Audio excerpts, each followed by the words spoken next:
Shalom. Video ini membahas tentang pembahasan dari buku cetak Bupena 6A, latihan soal tema 1 subtema 2 halaman 48 sampai dengan 50. Namun sebelumnya, bagi yang belum subscribe, silakan tekan tombol subscribe dan lonceng notifikasinya agar tidak ketinggalan video-video selanjutnya. Bupena halaman 48 muatan IPA. Soal nomor 1, perhatikan tabel berikut. 1 burung elang, 2 domba, 3 ikan lele, 4 katak sawah, 5 tokek. Pertanyaannya, hewan yang berkembang biak secara ovipar adalah nomor? Jawabannya adalah B, 1, 3, dan 4. Soal nomor 2, perhatikan tabel berikut. Pasangan hewan dengan cara perkembangbiakan yang benar adalah jawabannya D, 3B, 4C, dan 5A. Soal nomor 3. Dari hewan-hewan berikut, yaitu kura-kura, bunglon, kuda laut, katak, dan ikan pari yang berkembang biak secara ovovivipar adalah jawabannya kuda laut dan ikan pari.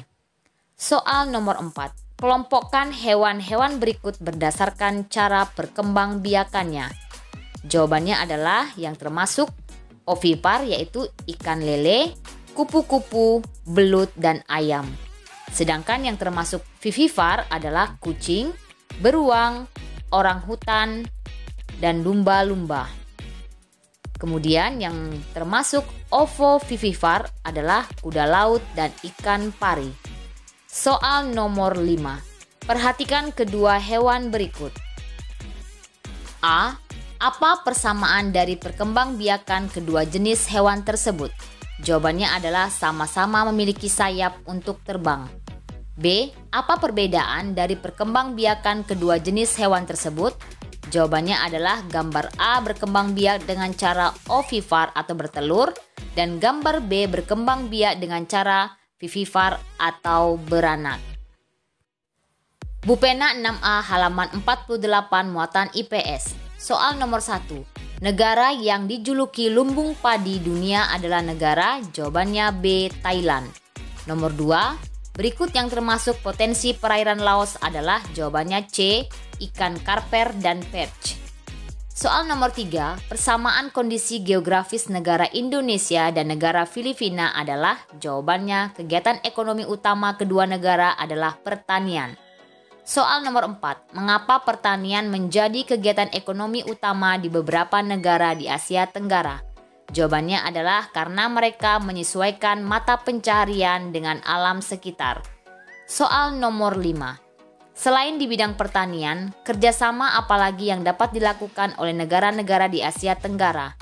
Jawabannya adalah perkebunan, perikanan, pertambangan, bidang jasa, dan perindustrian. Bupena 6A halaman 49 muatan bahasa Indonesia. Soal nomor 1. Laporan hasil pengamatan dapat dibuat berdasarkan? Jawabannya adalah D, fakta. Nomor 2, simpulan merupakan titik-titik akhir dari uraian panjang suatu bacaan atau teks. Jawabannya adalah C, ikhtisar. Soal nomor 3, pokok pikiran dari teks tersebut adalah? Ayah Dedi memelihara bebek di belakang rumahnya. Soal nomor 4, simpulan dari teks tersebut adalah? Ayah dan Dedi bekerja sama memelihara bebek di belakang rumah. Soal nomor 5, tuliskan cara membuat simpulan dari sumber teks. Yang pertama adalah bacalah teks secara keseluruhan. Yang kedua, temukan informasi penting yang terdapat dalam teks. Sedangkan yang ketiga, hubungkan semua informasi yang diperoleh menjadi suatu pernyataan akhir.